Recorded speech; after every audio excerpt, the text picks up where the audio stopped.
Hello, you guys. I am so excited to be here today. Happy Thursday. I am here with my friend Jenny Meyer, and we are going to be diving into the topic of emotional eating. So, this has been one of the most highly requested topics that you guys have asked me to talk about. So, I definitely wanted to dive in deep to this. And Jenny is a friend of mine. We met, oh gosh, I think this summer in a mastermind with other fitness professionals.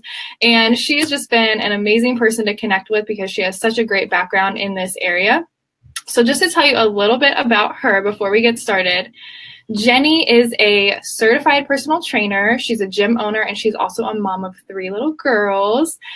She has her degree in counseling, education, and developmental psychology. So it's perfect for kind of diving into these more, mental topics that pair with fitness and nutrition. She's not always been fit or healthy, but after years of struggling and having 3 kids under the age of 4, which I don't know how you did that, Jenny, but that's amazing. Something in her just changed after that. So with the support of her husband, she began the process of changing her health through weight training and through nutrition. And she started researching all these different topics on health and nutrition and emotional eating. And in 2014, after 10 years of social work and in the mental health industry, she stepped away from that and she started her personal training business and pursuing her passion in fitness. So this is when she started her gym business, and she started training people in the gym and online. And now she is extremely passionate, and she's going to tell you more about this, but she's extremely passionate about teaching women the proper steps to change their health. And that really starts with mindset. And this is something that her and I have totally connected on over the past several months, because we both have that belief that it all starts up here. It's not about the physical stuff. If you can't overcome the mental battles that you're dealing with, then you can't work out, and you can't eat right. And I know, this topic is kind of really hits close home to me, because I've definitely struggled with emotional eating in the past, as have a lot of my fellow moms. Like I was talking with Jenny, when you have a new baby, you're just so stressed out. Life changes. You could go from being like the happiest mom in the world to being incredibly tired and feeling depressed or feeling alone or feeling, just all the stresses of mom life. And so emotional eating is one of those things that can very easily creep in. And it's definitely happened to me, and it's definitely happened to a lot of other moms that I know. So that being said, I want to kick it over to Jenny. Jenny, how are you, friend? Thank you so much for having me, especially since it's nighttime your time and morning mine. So thank you for accommodating time-wise and all that stuff. Yeah. So I am super excited to be here and to talk about emotional eating, because it is such a huge topic when it comes to reaching your highest potential in your health and fitness goals and in just life in general, because it's so prevalent. My personal opinion is that every woman struggles with this on some degree. And it could be as little as you're PMSing and you're eating, or it's full-blown emotional eating, to the max. So thank you so much. I think let's just get started and talk about what is emotional eating, because a lot of people don't even realize what it is. And so the easiest definition that I have found is that emotional eating is eating in a way to soothe your emotions or to make yourself feel better. So major life events, having a baby, being stressed out, whatever it is, having a bad day in general can trigger emotional eating. And you're basically trying to fill a void in your life with eating rather than eating to satisfy hunger. So it's totally different from eating for hunger. Do you find some of your clients are struggling? What has been the feedback from your followers and clients on that? Yeah, I think emotional eating has been a huge struggle. Just kind of deciphering, am I really stressed out, or am I just eating to eat? If that makes sense. So kind of A big thing that my clients say is I munch all the time, or when I get really tired or really like I have a lot of stuff going on, I'm super busy, my life feels chaotic, I just go to the pantry and I just eat and eat and eat and eat and eat, and it's like a downward spiral in a sense. Yeah, and then it turns into self-sabotaging, and yeah, it quickly goes downhill. And I struggle with it as a trainer too. People look at me, and I'm sure they look at you, that like, you know, you have it all together. You don't struggle with these same things. But personally, I do. I struggle with emotional eating and self-sabotaging so much. And that's why I'm so passionate about it. So a few questions that I ask my clients and myself, like when you're trying to recognize if you are an emotional eater, the first one is, do you continually reward yourself with food? So are you always rewarding yourself with food when something good happens? Like even if you, your goal is to lose 5 pounds, is your reward a cheat meal, or is your reward something else? Or you got a promotion at work. Is it going out to celebrate at dinner, which occasionally is okay. This is the kicker here. Occasionally, if you use food as a reward or to celebrate, totally fine. It's when it's all the time that it gets dangerous.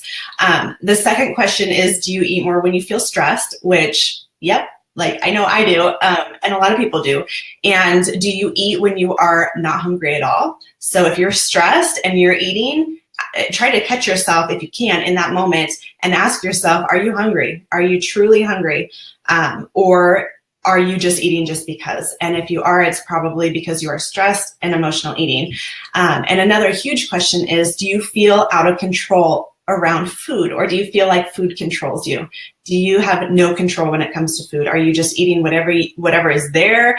You have no self-control to say no. You have no self-control to go pick those veggies over that like processed granola bar and whatever is in your pantry. So do you feel totally out of control around food? And I know a lot of my clients, that's their number one, like why they come to me. I feel so out of control with food. I don't know how to work out. Just so confused on this topic in general. This is one of my favorite questions, is the fear of missing out. So do you have food? It's called FOMO, FOMO, and it's the fear of missing out. This is something that's huge for me. This is my number one, I think, that I struggle with, is that if you see someone eating something, right, and it's there, or you see Starbucks releases their latest and greatest drink, whatever it is, and I think about the unicorn drink. Is that what it was called? Like where it was all colorful and stuff, the unicorn drink. So you have this fear that you're going to miss out. So then you have to have it. That is hugely emotional eating is what it is. So if you have this fear that you're missing out, and I like to use this as an example because this was probably about a month ago. I was at a gathering, and one of my friends is an amazing baker. Like her cakes are seriously so good. And she had like 4 or 5 different kinds. And I literally was like, no, I have to try each one of those. I have to. I can't like pass up, because then I won't know what it tasted like, right? These are all new cakes that she hasn't made me before. And so that's the fear of missing out. And then I end up having 4 pieces of cake, like no joke, 4 pieces of cake. And then you just, this guilt sets in and it just spirals down, and you just have extreme guilt. And it's self-sabotaging, because then you get home and you're like, well, I've already like screwed up in a big way. So who cares the rest of the day? I'm going to eat whatever I want the rest of the day.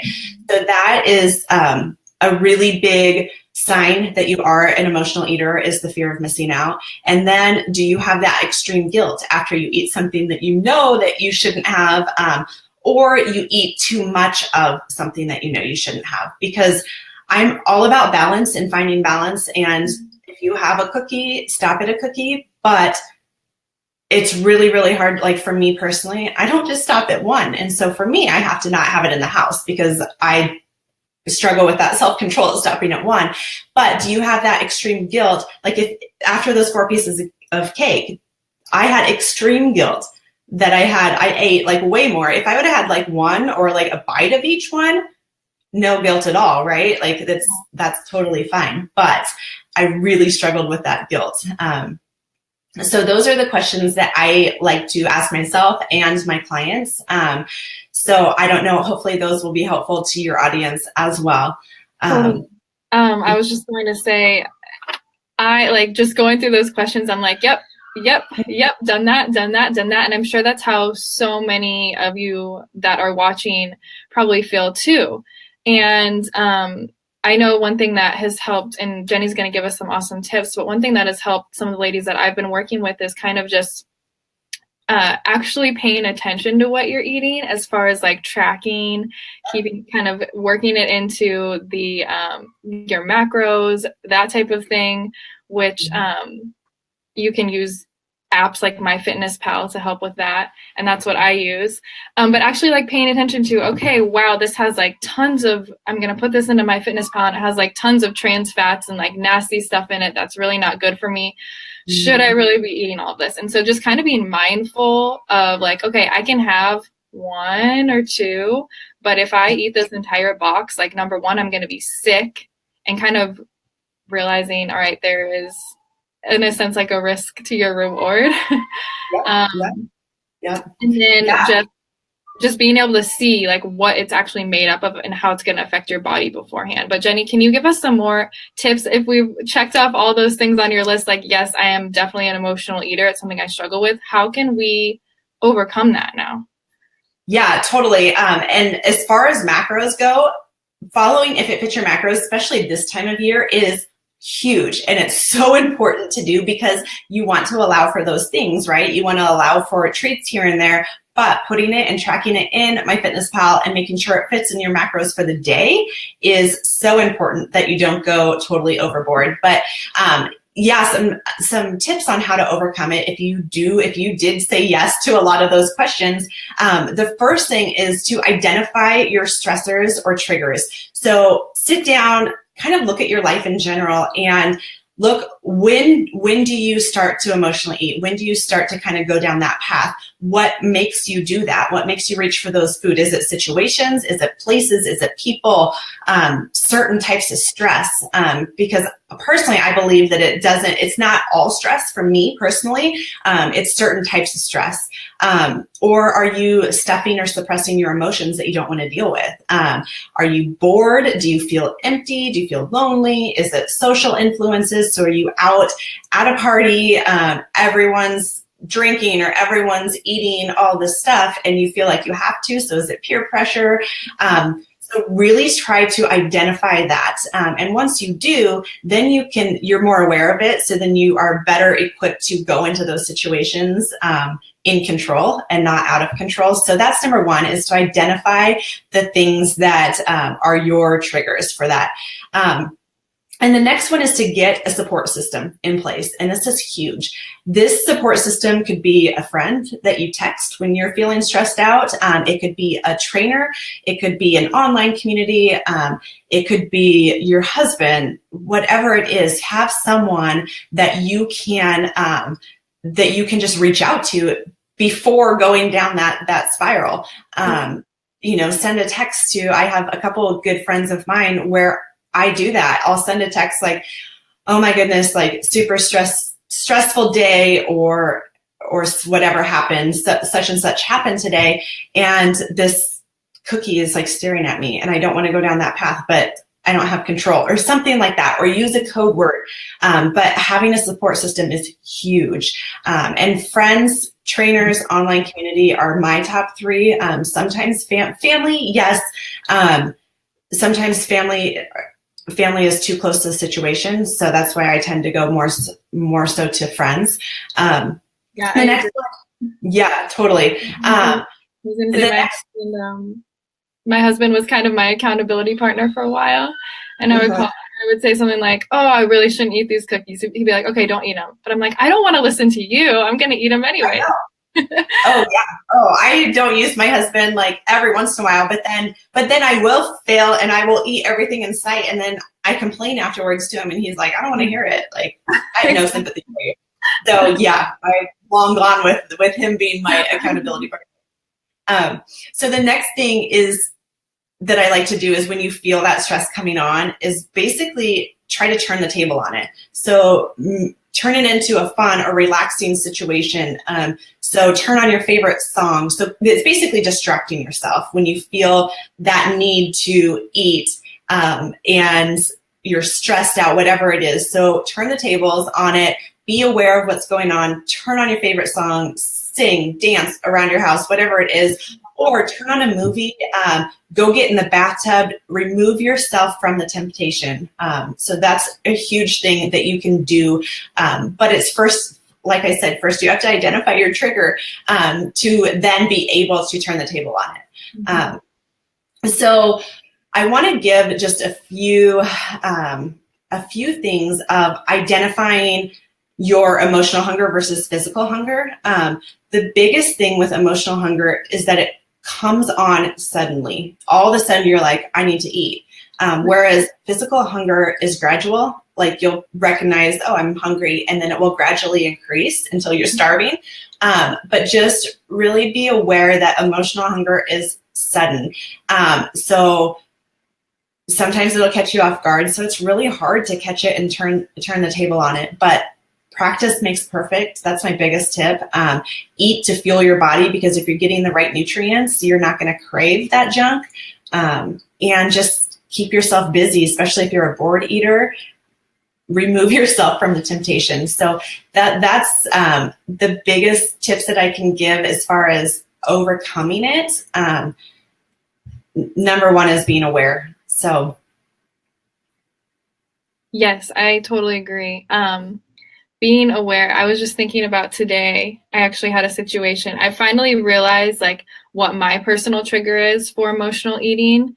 And it's always been after I have a newborn, of course. Yeah. And I'm alone with the newborn and we're out doing something and they start crying, can't get them to stop crying. And, you know, everything's just kind of going wrong. So today I had to go down here we're in Lithuania, if you guys don't know, but I had to go to the US Embassy to get some paperwork done. And it was just kind of like a total hot mess. They couldn't help me. And then Sophia starts crying. I'm alone. I get in the car. I'm like calling my husband, like, babe, you're supposed to get me this paperwork. And, you know, just like, it just wasn't a good vibe. Nothing good was happening at that point. And I just remember sitting in the car and being like, if I was at home right now, I would want to stuff my face with cookies or something right now, because I am so frustrated with the situation. And maybe that would make me feel less stressed out. And I'm just thinking like, you know what, I'm really glad I'm not home right now, because I would be doing that. And so I feel like for me, I finally realized, okay, this is my stressor. This is my ticking point. Thankfully, I have like a little healthy snack here in my backpack that I can eat, you know, that makes me feel like, okay, I've got something in my body and I'm not actually hungry. I'm just stressed and overdoing it. Coming up with other things when you are stressed, like what can you do instead of eat? So find another outlet. And a lot of people, that's exercise, but with a newborn, like you can't just, I'm just going to go exercise right now, right? Exactly. That's probably very planned out as far as the time that you get your workouts in. But it's finding something else that you can kind of turn the tables to instead of going to food, and being aware of it. I love that. And just like, you know, turn up the radio, turning the music on, and just like breathing sometimes, and not over analyzing, overthinking, and just immediately going to food. It's so true. Those are awesome points. Thank you so much. I really hope that this was helpful for anyone that is watching, whether you're on live or you're catching the replay. Let us know if this was helpful for you. If you found the tips helpful, we would love to hear from you. Or if there's something specific that you struggle with in emotional eating, Jenny or I could come back and answer those questions for you. Or obviously feel free to reach out as well. Yeah, thank you so much for having me today. Yes, thank you so much. It's so great to see you, and I hope you have an awesome night. Thank you for all your wealth of knowledge. I really appreciate it. All right, bye, girl. Bye.